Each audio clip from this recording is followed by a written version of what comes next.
Grade 8 Math, number 15.1c. We're going to finish a two-way frequency table that's not complete in this video. Well, a relative frequency is found by writing a ratio comparing the frequency of an event to the total number of events. It's the relation. When a relative frequency of a variable in a subpopulation is remarkably different than the relative frequency of the variable overall, there's an association between the variables. Ooh, what does that mean? Okay, let's break this down. When the relative frequency, that's the comparing of the variables of a population to a subpopulation, is very, very different than the relative frequency of the variable overall, the total, then there's an association, okay? And we're going to explain this in the video, okay? So I know if some of you think that sounds really confusing, wait till the end of the video to see if you get it, all right? So we talked before in 15.1a, and I didn't complete the table. I just sort of made it a little bit. I didn't even put the totals. But many Dalmatians are deaf compared to dogs that are not Dalmatians. Terriers, different types of dogs. And Dalmatians have a tendency to be born deaf more than other dogs. And 23 out of 100 Dalmatians is the average that are born deaf. That means 77 are not born deaf. And out of all the rest of the dogs, the terriers, the spaniels, the retrievers, all the other types of dogs, 4 out of 100 are born deaf. So we can see there's a really big relationship between being a Dalmatian and being born deaf, isn't there? 23%, 23 out of 100, compared to 4 out of 100, 4%. There's an association between being deaf and being a Dalmatian. Oh, those poor things.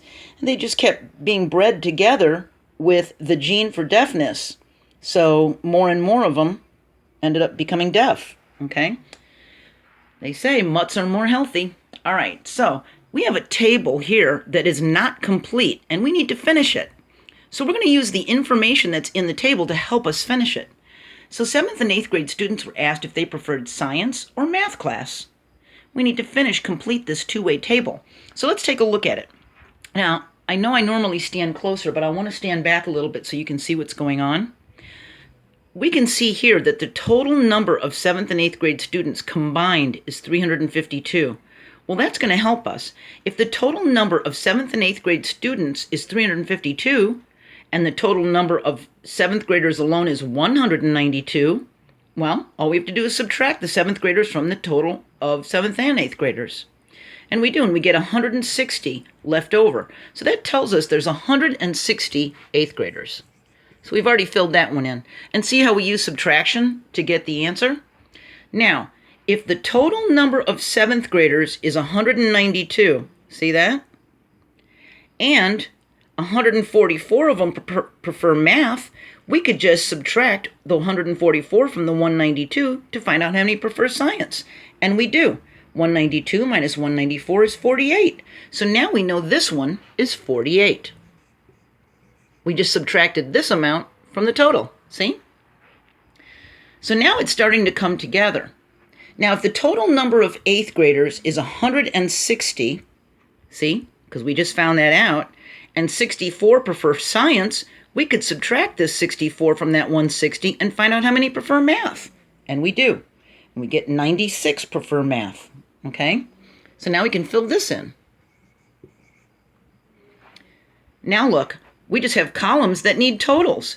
If 48 7th graders and 64 8th graders prefer science, we add them together, we get 112. It's just 48 plus 64.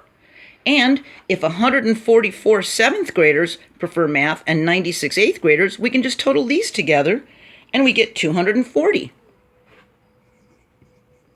We check our math, make sure our numbers are all correct. 112 plus 240 is 352.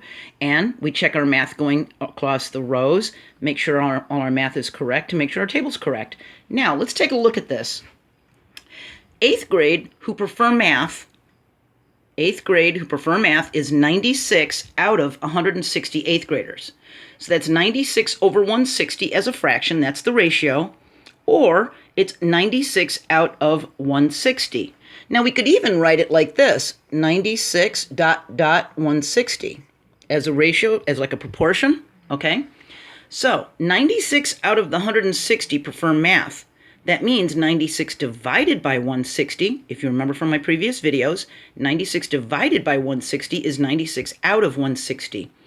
We do the math and we come up with 0.6 or 0.60, and we convert it to a percentage. That means 60% of the 8th graders prefer math. Okay? Now, the total who prefer math, 7th and 8th graders, okay?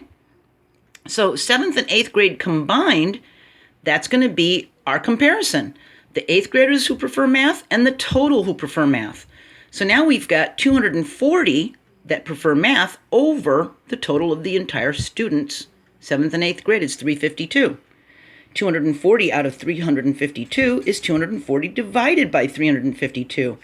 When we do the division, we come up with 0.68, and then the 18, 18, 18. It keeps repeating, so I put a bar over the top of the repeating part of the decimal.